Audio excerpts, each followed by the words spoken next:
तप करते रहना चाहिए। तप यही है, द्वंद्वम सहनम तपा। ऐसी जो विपरीत परिस्थितियां आती हैं द्वंद्व की स्थिति कहलाती है।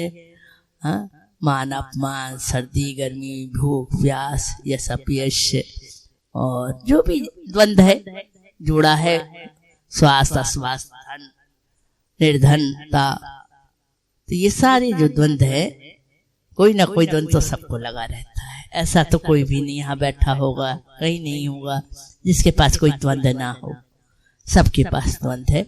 लेकिन उस द्वंद्व को सहन करना तप है।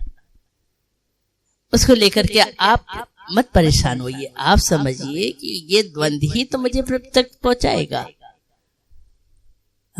जन्म मृत्यु का भय, कुछ भी हो सकता है, तमाम तरीके के भय हैं, तमाम तरीके के आसक्तियां हैं, तमाम ये सब कारण हैं द्वंद्व के। आसक्ति, भय, ये सब कारण बनते हैं। इसलिए परेशान नहीं होइए, देखिए कि चित्त में ऐसा चल रहा और हमारा मन कष्ट पा रहा है। द्वंद्व को सहन करिए, उसको सहन करिए कि इसी से तो कल्याण होना है। अगर ये नहीं होगा तो हम क्या सोचेंगे फिर? मुक्त किससे होना? मुक्त इसी से होना जिस दिन ये आपके चित्त में आपको परेशान न कर सके कोई भी बात, तब समझिए आप मुक्त हो गए। मुक्त किससे होना?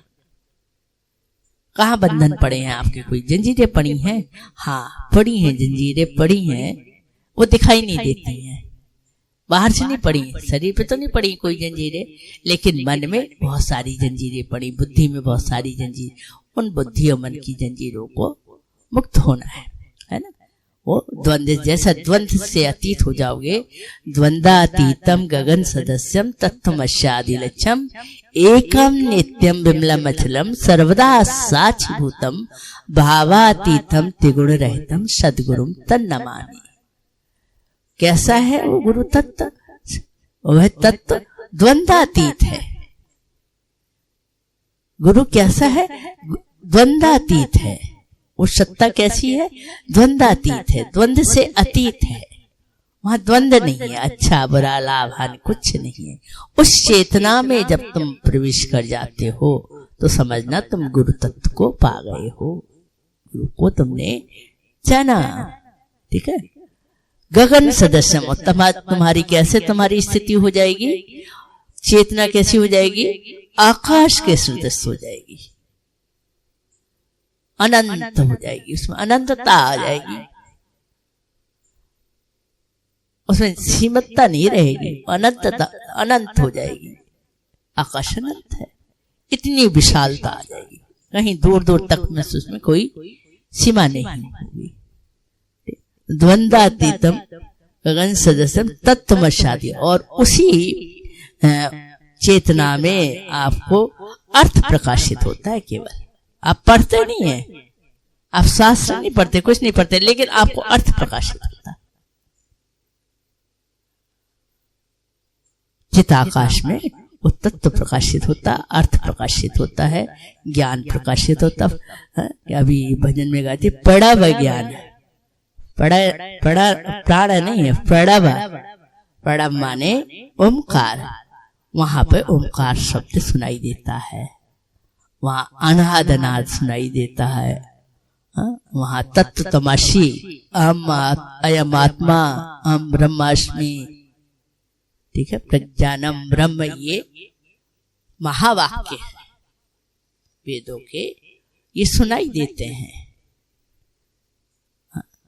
एकम नित्यम विमलम अचलम, और नित्य जो साक्षी स्वरूप होता है आत्मा वह रह जाता है, बाकी सब